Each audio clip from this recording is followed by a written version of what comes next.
તો માની લો કે તમને એવું થાય કે મારે ડાયરેક્ટ જીપીએસસી યુપીએસસીની તૈયારી કરવી છે અને હું એવું કહું તમે કોન્સ્ટેબલનું પેપર સોલ્વ કરો.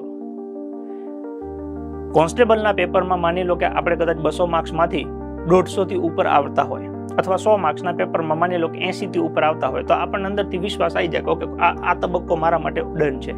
પીએસઆઈનો સોલ્વ કરીએ, ત્યાંથી ઉપર જઈએ, એમ સ્ટેપ બાય જોતા જાઓ.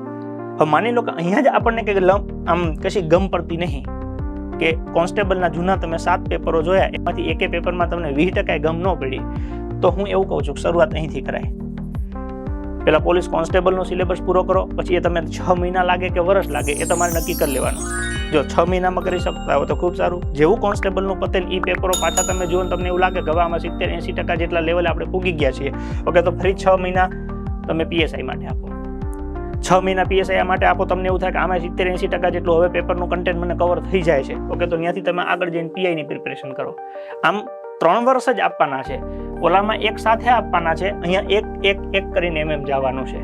તો 3 વર્ષના અંતે ઓકે તૈયારી થઈ શકે. પણ હોશિયાર વિદ્યાર્થી હોય એ લોકો સીધી તૈયારી કરે તો ચાલે.